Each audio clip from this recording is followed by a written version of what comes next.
ஒரு படமே part 1 beat பண்ணது கிடையாது. ஜெயிலர் 2லாம் முடிஞ்சு போயிடும், கதை முடிஞ்சிடும். என்ன ஒன்று, இன்கேஸ் ரஜினிகாந்த் போயிட்டு கெஞ்சனார் அப்படின்னாக்கா வேணா பாவப்பட்டு வேணா விடுவோமே தவிர, மற்றபடி வந்து ரஜினிகாந்த் குஜிலி மஸ்து பண்ணலான்னு ஒரு பிளான்ல இருக்கிறோம். டிவிகே தொண்டர் வந்து சொல்லியிருந்தாரு, ஜெயிலர் 2 வரட்டும், நாங்கள் குஜிலி மஸ்து பண்ணி அனுப்புகிறோம். இவங்க குஜிலி மஸ்து பண்ணுற அளவுக்கு ரஜினி அவ்வளோ வீக் ஆகிட்டாரா? இந்த கேள்விக்கு நான் விரிவாக பதில் சொல்கிறேன். கண்டிப்பாக. TN Talkies Tamil.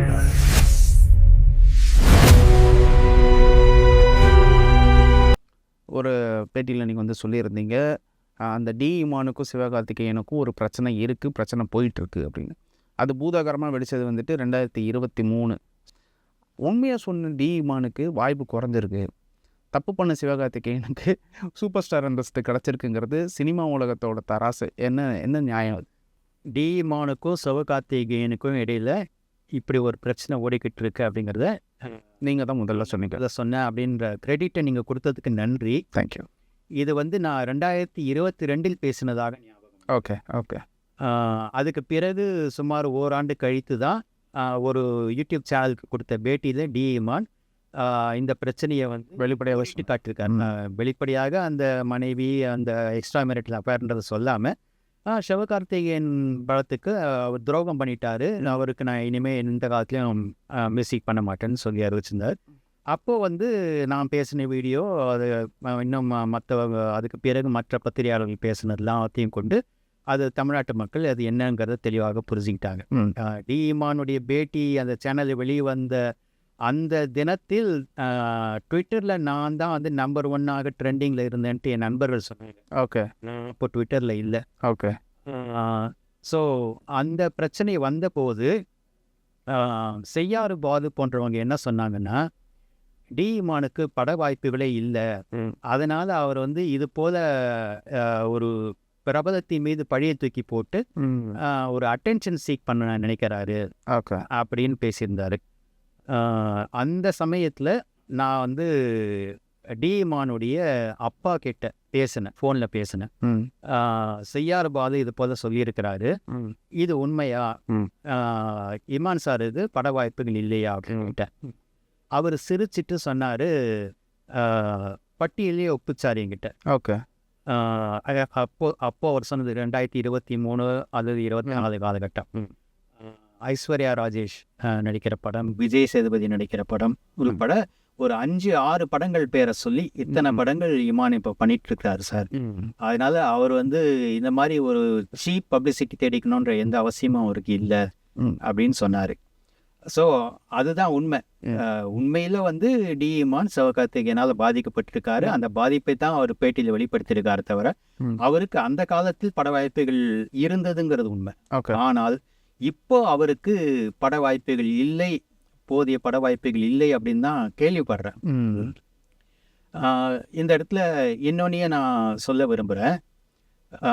ஒரு படத்துக்காக அந்த படம் வந்து இந்த ஜூலை மாதத்தில் ஷூட்டிங் தொடங்குது. ஓகே. அந்த படத்துக்காக ஒரு பிரபல மியூசிக் டைரக்டர் வேணும் அப்படின்னு சொல்லிட்டு அந்த பட ப்ரொடியூசர் என்கிட்ட கேட்டிருந்தார். ஓகே. ஏன்னா அவங்க படத்துக்கு நான் ஹீரோயின் புக் பண்ணி கொடுத்துருக்குறேன். ஓகே. அந்த ப்ரொடியூசருக்கு கூட எனக்கு ஒரு பழக்கம் இருக்குங்கிறதுனால அவர் என்கிட்ட கேட்டார், உங்களுக்கு யாராவது ஒரு பிரபல மியூசிக் டைரக்டர்கிட்ட அப்பாயின்மெண்ட் வாங்க முடியுமான்னு கேட்டேன். நான் டி இமானுடைய அப்பா கிட்ட அப்பாயின்மெண்ட் வாங்கிட்டு டைரக்டரை கூட்டிக்கிட்டு போய் கதை சொல்ல வச்சார். ஒரு ஒன்லைன் சொன்னார் டைரக்டர். கேட்டுட்டு இமானுடைய அப்பா, நல்லா இருக்கு, நான் வந்து புதன்கிழமை, நாங்கள் மீட் பண்ணது திங்கக்கிழமை, நான் புதன்கிழமை இமான் கிட்ட பேசிட்டு உங்களை இமானை சந்திக்கிறதுக்கு அப்பாயின்மெண்ட் வாங்கி கொடுக்குறேன், நீங்கள் அவர்கிட்டயும் கதை சொல்லுங்க அப்படின்னு சொல்லி எங்களை அனுப்பி வச்சார். ஆனால் அதுக்கு பிறகு வந்து பல முறை நான் டி இமானுடைய அப்பா கிட்ட தொடர்பு கொண்ட போதும் அவர் கால் அட்டன் பண்ணி மரியாதையாக பேசினாரு. ஆனால் வந்து திரும்ப திரும்ப போஸ்ட்போன் பண்ணிக்கிட்டே இருந்தார் சந்திப்பை. ப்ரொடியூசர் சீக்கிரமாக மியூசிக் டைரக்டரை ஃபிக்ஸ் பண்ணணும் அப்படின்னு நியாயமான எதிர்பார்ப்பு இருந்ததுனால நான் அவர்கிட்ட தீர்மானமாக கேட்டேன், சார் வாய்ப்பு இருக்குமா இல்லையா இமான் சாரை சந்திக்கிறதுக்கு அப்படின்னு கேட்டதுக்கு, இல்லை சார் இப்போ ஒரு பிஸியாக இருக்கிறாரு, இந்த படம் விட்டுருங்க அப்புறம் பார்க்கலாம் ஓகே. அப்படின்னு சொல்லிட்டு எப்போ சொல்கிறாருன்னா நாங்கள் சந்தித்து 1 மாதம் கழிச்சு சொல்கிறார். ஓ 1 மாதமா Follow என்னை வந்து தேவையில்லாமல் ஃபாலோ பண்ண வச்சுட்டார். இது போல் சில சினிமா கலைஞர்களுக்கு நடிகைகள், மியூசிக் டைரக்டர் பல பேருக்கும் சொல்கிறேன் பொதுவாக, அவங்களுடைய குடும்பத்தை சார்ந்த யாரோ ஒருத்தர் நானே மேனேஜராக இருக்கிறேன் ஓகே அப்படின்னு எடுத்து போட்டுக்கிட்டு நல்ல பட வாய்ப்புகள் இந்த நான் கூட்டிகிட்டு போய் சொன்ன கதை வந்து நல்ல கதை, அது வந்து நிச்சயமாக வெற்றி பெற போகிற ஒரு கதை. அது ஓகே. அந்த நல்ல கதைகளை வந்து செலக்ட் பண்ணாமல் ஏதேதோ காரணத்தால் வந்து புறக்கணிச்சிட்டு தங்களை சார்ந்தவர்கள் தங்களுடைய மகனுக்கே கூட வந்து ஒரு நல்ல ஃப்யூச்சர் அமையிறத வந்து அவங்களே வந்து தங்களையும் அறியாமல் கெடுத்து விடுகிறார்களோ ஓகே அப்படின்னு எனக்கு தோணுச்சு. ஓகே. டிவிகே தொண்டர் வந்து சொல்லியிருந்தாரு, ஜெயிலர் 2 வரட்டும், நாங்கள் குஜிலி மஸ்து பண்ணி அனுப்புகிறோம். இவங்க குஜிலி மஸ்து பண்ணுற அளவுக்கு ரஜினி அவ்வளோ வீக் ஆகிட்டாரா? இந்த கேள்விக்கு நான் விரிவாக பதில் சொல்கிறேன். கண்டிப்பாக. ரஜினியை தன்னுடைய சினிமா முன்னோடியாக, சினிமா குருவாக ஏற்றுக்கொண்டு வளர்ந்து வந்தவர் தான் விஜய். இதுக்கு நிறைய உதாரணங்கள் சொல்ல முடியும். உதாரணத்துக்கு நான் சிகப்பு மனிதன் 1985 வந்த படம், எஸ்ஏசி டைரக்ஷன். தன் பையனை வந்து தன் பையனுடைய விஜய்ன்ற பேரை வந்து பெருசாக விளம்பரப்படுத்தணுன்ற காரணத்துக்காகவே நான் சிகப்பு மனிதன் படத்தில் ரஜினி சாருடைய கேரக்டர் நேம் விஜய். அந்த படத்தில் இந்த விஜயும் வந்து ஒரு ஃப்ரேமில் வருவார். அதுக்கு பிறகு விஜயகாந்த் நடித்த ஒரு படத்தில் கூட எஸ்ஏசி படத்தில் விஜயகாந்துக்கு விஜய்னு பேர் வச்சுருப்பார். அதுக்கப்புறம் வந்து விஜய் நடித்த படங்களுடைய லான்ச் ஃபங்க்ஷனுக்கு ரஜினியை கூப்பிடுறது வந்து வழக்கமாக இருந்தது. உதாரணத்துக்கு சந்திரலேகா படத்துடைய தொடக்க விழாவுக்கு ரஜினியை சீஃப் கெஸ்டாக கூப்பிட்டுருந்தாங்க. திரையுலகின் நிரந்தர முதல்வர் ரஜினி அவர்களே வருக வருக அப்படின்ட்டுலாம் வந்து பேனர் வச்சுருந்தாங்க. அப்புறம் விஜயே கூட பல படங்களில் தான் ரஜினி ரசிகன் அப்படிங்கிறத தன்னுடைய வாயாலே உணர்த்தி இருக்கிறாரு. உதாரணத்துக்கு பூவே உனக்காக படத்தில் விஜயும் சார்லியும் ஒருத்தரை மீட் பண்ணுவாங்க. அப்போது சார்லி சொல்லுவார், நான் கமல் ரசிகன், இவர் ரஜினி ரசிகன் அப்படின்னு சொல்லுவார். புதிய கீதை படத்தில் அண்ணாமலை தம்பி ஆள போறேன்டா அப்படிங்கிற மாதிரி பாடல் வரி வரும். அப்புறம் இன்னொரு படத்துல தலைவர்னா விஜயகாந்த் தான், வாத்தியார்னா ரஜினி தான் அப்படின்னு வசனம் பேசியிருப்பாரு விஜய். அப்புறம் போக்கிரி படத்துல துப்பாக்கியை வச்சு ஸ்டைலா மேனரிசம் பண்ணிட்டு எத்தனை ரஜினி படத்தை பார்த்து வளர்ந்துருக்கேன் அப்படின்னு விஜய் வசனம் பேசியிருப்பாரு. இது போல எண்ணற்ற படங்களில் ரஜினி தான் தனக்கு முன்னோடி அப்படிங்கிறத விஜயே தன்னுடைய வசனங்களாலேயே தெளிவுபட சொல்லியிருக்கிறாரு. ரஜினியுடைய பல்வேறு ஸ்டைல்கள், விஜய் படத்தினுடைய பல்வேறு ஸ்டைல்களை பார்த்தீங்கன்னா அது ரஜினியினுடைய இன்ஸ்பிரேஷனாக தான் இருக்கும். விரல் எப்படி எப்படி பண்ணுறது, டிஃப்ரெண்ட்டாக பண்ணுறதுல எல்லாமே போடுறது எல்லாமே வந்து இன்னொரு படத்தில் வந்து இப்படி கையை வச்சு இப்படி சிகரெட்டை தூக்கி போட்டு பிடிப்பார். அழகிய தமிழ் மகன். அழகிய தமிழ் மகன் அதுவும் ரஜினி 3 முடிச்சுலேயே பண்ணது தான் அது. ஸோ இப்படி எல்லா விதத்துலேயும் வந்து ரஜினியை அடியொற்றி வளர்ந்து வந்தவர் தான் விஜய். இதை வந்து இன்னைக்கு இருக்கிற விஜயுடைய விசில் அடிச்சான் குஞ்சுகள் மறந்துட்டு ரஜினியை வந்து ஒரு விரோதி மாதிரி பார்க்கறதும் பேசுறதும் வேடிக்கையாக இருக்கு. அண்மையில் பாக்கியராஜ் சார் காலமான அன்னைக்கு விஜய் ரசிகர்கள் சோஷியல் மீடியாவில் எழுதியிருந்தாங்க, பாக்கியராஜ் இறந்ததுக்கு பதிலாக சொல்றது கூட எனக்கு வாய் வரல, அவர் இறந்துருக்கலாம்னு சொல்லிட்டு போட்டிருந்தாங்க. எவ்வளவு வன்மம் இது! அந்த அளவுக்கு ரஜினி வந்து இவங்களுக்கு என்ன கெடுதல் பண்ணிட்டாரு. இன்ஃபேக்ட் விஜய் வளர தொடங்கிய காலகட்டம்ங்கிறது 1990s தொடக்கம் தான். 1990s வந்து ரஜினி அப்போவே சூப்பர் ஸ்டார் தான். அன்னைக்கே அவர் வந்து இண்டஸ்ட்ரியில் நம்பர் 1 தான். அவர் நினச்சிருந்தா இன்னொருத்த எதுக்கு புதுசாக வந்து பெரிய ஹீரோ வளர்றது வேணாம் அப்படின்னு அவருடைய வளர்ச்சிக்கு முட்டுக்கட்டை போட்டிருக்கக்கூடிய செல்வாக்கு ரஜினிக்கு இருந்தது. அப்போவே தயாரிப்பாளர்கிட்டையும் விநியோகஸ்தர்கிட்டையும் தியேட்டர் ஓனர்கள்கிட்டையும் பேசி அவர் முட்டுக்கட்டை போட்டிருக்க முடியும். ஆனால் அவர் அப்படிதான் எதுவுமே செய்யலை. தன் பெயரை சொல்லிக்கிட்டு வளருகிற ஒரு ஹீரோ அப்படின்னு சொல்லிட்டு அதை சந்தோஷமாக தான் ரசித்தார் ரஜினி. அவர் முதலமைச்சர் ஆனதுக்கு பிறகு வந்து அவர் போய் பார்த்து வாழ்த்து சொல்லலை அப்படிங்கிற ஒரே ஒரு காரணத்தை வச்சுக்கிட்டு இது வந்து ரொம்ப அல்பத்தனமான காரணம். நேரில் போய் பார்த்தோம், இவர் ரஜினி எவ்வளோ பெரிய சீனியர். நியாயமாக பார்த்தா விஜய் தான் முதலமைச்சரான பிறகு அவர் எப்படி ஸ்டாலினை போய் சந்தித்து வாழ்த்து பெற்றாரோ அது போல் ரஜினியை விஜய் தான் சந்தித்து வாழ்த்து பெற்றிருக்கணும். அதை செய்யாமல் ரஜினி போய் அவரை சந்திக்கலன்னு சொல்லிட்டு அவர் மேலே வந்து இவ்வளவு வன்மம் பாராட்டுறதுங்கிறது ரொம்ப முட்டாள்தனமான விஷயம். இவங்க குஜிலி மஸ்து பண்ணினா ரஜினி விழுந்துடக்கூடிய அளவுக்கு அவர் வந்து சாதாரணமானவர் கிடையாது. அவர் வந்து ஒரு இமயமலை. விஷ்ணு விஷால் விஜய் சார்னு பேசல அப்படிங்கிற ஒரே காரணத்துக்காக எவ்வளவு தூரம் அவங்களுடைய அறிவு கீழே இறங்கி இருக்கு பாருங்க. விஜய் சார்னு பேசலன்ற ஒரே காரணத்துக்காக கட்டா குஸ்தி 2 படத்தை வந்து ஓட விட மாட்டோம், குஜிலி மஸ்து பண்ணுவோன்னு அப்போவும் சொன்னாங்க. ஆனால் அந்த படம் நல்லா தான் ஓடிக்கிட்டு இருக்கு, பெரிய பிளாக் பஸ்டர்.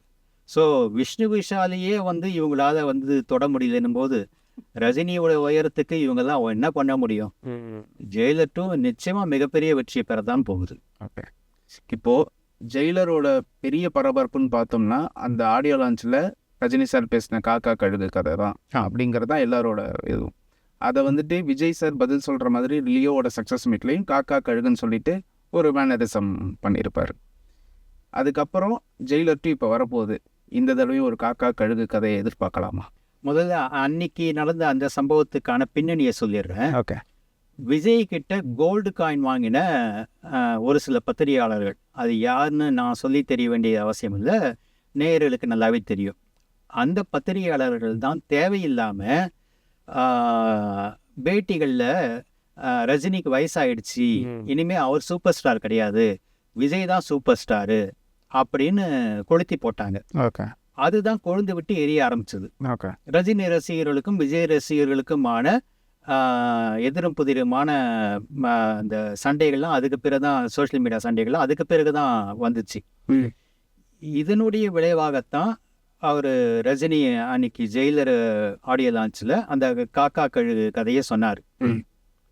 நான் ரொம்ப உயரத்துக்கு போயிட்டேன், நான் யாரையுமே இப்போ போட்டியாக நினைக்க வேண்டிய தேவையே இல்லை, எனக்கு யாரும் போட்டியாக வரப்போகிறதும் கிடையாது அப்படிங்கிற ஒரு யதார்த்தமான உண்மையை அவர் அந்த கதையில் சொல்லியிருந்தார். இதுக்கு பிறகு நீங்கள் சொன்ன மாதிரி விஜயும் வந்து ஒரு கவுண்டர் கொடுத்துருந்தாரு அவருடைய ஆடியோ லான்ச்சில். இப்போது விஜய் முதல்வர் ஆனதுக்கு பிறகு ரஜினி மீது கொஞ்சம் கூட நியாயமே இல்லாமல் எரியப்படுகிற இந்த அவதூறு கற்கள் காரணமாக ரஜினி மனம் புண்பட்டிருக்கிறார். அது வந்து இந்த தர்மன் படத்தினுடைய லான்ச்சிலே கூட வந்து அவருடைய பேச்சில் வெளிப்பட்டது. நிச்சயமா இதை தவிர அவருக்கு வேற எந்த காரணமும் கிடையாது அந்த பேச்சுக்கு. நம்ம பிடிக்காதவங்க நம்ம எது பேசினாலும் தப்பா எடுத்துக்கிறாங்க, நமக்கு பிடிச்சவங்க நம்ம எது பண்ணாலும் நம்ம வந்து அக்செப்ட் பண்ணிக்கிறாங்க அப்படின்னு சொல்லியிருந்தாரு. இது வந்து முழுக்க விஜய் ரசிகர்களை குறி வச்சு சொன்னதுதான். இது கமல் சாரை கூட வந்து ரொம்ப நெகிழ்ச்சியோட செஞ்சு உடனே அவர் கட்டி பிடிச்சிக்கிட்டாரு கமல். ஸோ இந்த அளவுக்கு அவர் ரஜினி தேவையில்லாமல் மனம் புண்பட்டிருப்பதனால இந்த ஜெயிலர் 2 ஆடியோ லான்ச்சில் மலேசியாவில் நடக்க போகுது. ஓகே. ஜெயிலர் 2 ஆடியோ லான்ச்சில் நிச்சயமாக இந்த விஜய் ரசிகர்களுடைய இந்த ஆணவத்துக்கு பதிலடி கொடுக்கிற விதமாக ஏதாவது கண்டிப்பாக சொல்வார். ஏன்னா அது ரஜினி ரசிகர்களும் எதிர்பார்க்குறாங்க. ஓகே. ஸோ கண்டிப்பாக அந்த பதிலடி கிடைக்கும் என்று ரஜினி ரசிகர்கள் எல்லோரும் எதிர்பாருங்கள். சார், இப்போது அஜித் சார் படம் 64, அந்த படத்தில் வந்துட்டு அவருக்கு ஜோடியாக கையெழு லோகர் வந்துட்டு புக் செய்யப்பட்டதாக சொல்கிறாங்க. என்ன நடக்குது? அந்த படத்தை பற்றின எந்த செய்திகளும் வெளியே வரல. ப்ரொடியூசர் இல்லைன்றாங்க, சாரே ப்ரொடியூஸ் பண்ண போகிறதா சொல்கிறாங்க, இல்லை ஷாலினி நேமில் மேம் நேமில் வந்துட்டு சார் வந்து அந்த ப்ராஜெக்டை டேக் ஓவர் பண்ண போகிறதா சொல்கிறாங்க. என்ன நடக்குது அந்த கேம்பில்? ரசிகர்கள் ரொம்ப வெயிட் பண்ணிகிட்டே இருக்காங்க. கிட்டத்தட்ட 1 வருஷம் கடந்துருச்சு, அவர் இன்னும் கார் ஓட்டிட்டு தான் இருக்காருங்க போது ரொம்ப அப்செட் ஆகுறாங்க. இந்த மூவி பஸ்ஸை பொறுத்த வரைக்கும் எனக்கு இன்ட்ரெஸ்ட் கிடையாது. ஓகே. மூவி பஸ் செய்திகளை நான் படிக்கிறதும் கிடையாது. மூவி பஸ் சம்மந்தமாக நான் பல்வேறு போட்டிகள் கொடுத்தாலும் மூவி பஸ் சம்மந்தமான இந்த படத்தில் இன்னார் நடிக்க போகிறாங்க, இன்னார் ஹீரோயின், இன்னார் மியூசிக்கு, இன்னார் டைரக்ஷன், அந்த மாதிரி விஷயங்களை வந்து பேசுவதும் கிடையாது. ஏன்னா எனக்கு அதில் ஆர்வம் கிடையாது. ஓகே. இப்போது நான் வந்து ஒரு உதாரணத்துக்கு சொன்னாக்கா, எனக்கு சினிமாவில் ரொம்ப பிடித்த நல்ல மனிதர்னா அது ரஜினி. ஓகே. சினிமாவில் எனக்கு ரொம்ப பிடித்த சிறந்த நடிகர்னா Kamal. Okay.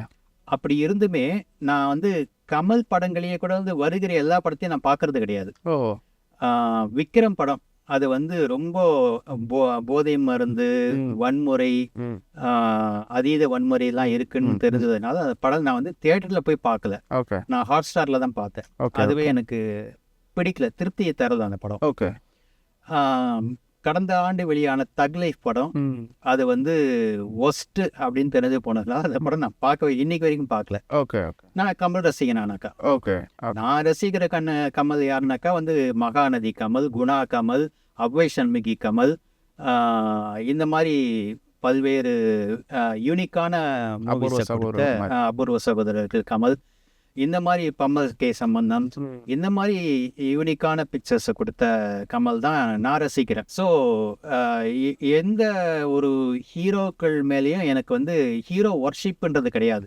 Okay hero worship இல்லாத பட்சத்தில் இந்த ஹீரோ அடுத்து என்ன படம் பண்ண போறாரு, யார் டைரக்ட் பண்ண போறாங்க, யார் ஹீரோயினா நடிக்க போறாங்க அப்படிங்கிறத தெரிஞ்சுக்கிறதுல எனக்கு எந்த ஆர்வமும் கிடையாது. ஓகே அந்த படம் வந்துச்சுனாக்கா நிச்சயமா வந்து அஜித் நடிச்ச படம் வந்துடுச்சு அப்படின்னு எனக்கு தெரியும். அப்போ வந்து அது விமர்சனம் எப்படி இருக்குன்னு நான் கேட்டு தெரிஞ்சுப்பேன்.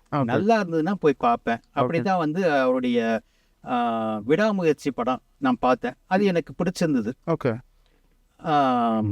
குட் பேட் அக்லி நான் பார்க்கல. ஓகே ஸோ இதுதான் எனக்கு வந்து எந்த ஹீரோ மேலேயும் ஒர்ஷிப் இல்லாததுனால எந்த ஹீரோவுடைய மூவி அப்டேட்ஸையும் நான் தெரிஞ்சுக்கிற வழக்கம் கிடையாது. இப்போது இண்டஸ்ட்ரியில் சூர்யாவோட வெற்றி, அதாவது கருப்போட மிகப்பெரிய வெற்றி வந்துட்டு சிலருக்கு டிஸ்டர்ப் ஆகியிருக்கு அப்படின்னு சொல்லப்படுது. உண்மைங்களா அது? அது ஓரளவுக்கு உண்மைதான். அது என்ன காரணம்னா அந்த படத்துடைய பட்ஜெட் வந்து வெறும் 30 கோடி. ஆனால் அந்த படம் கலெக்ஷன் பண்ணது வந்து 200 கோடி. ஓகே கிட்டத்தட்ட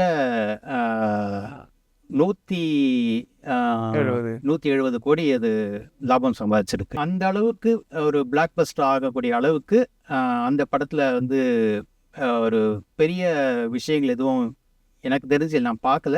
பார்த்தவங்க என்கிட்ட சொன்னாங்க, பத்திரிகையாளர்கள் சொன்னாங்க. அந்த படத்துல வந்து அப்படி ஒன்றும் எக்ஸ்ட்ராடினரியா எதுவுமே இல்லை. ரொம்பவே பேய் கதையா இருந்தாலும் அதுலயும் ஒரு லாஜிக் வச்ச படங்கள்லாம் எத்தனையோ இருக்கு.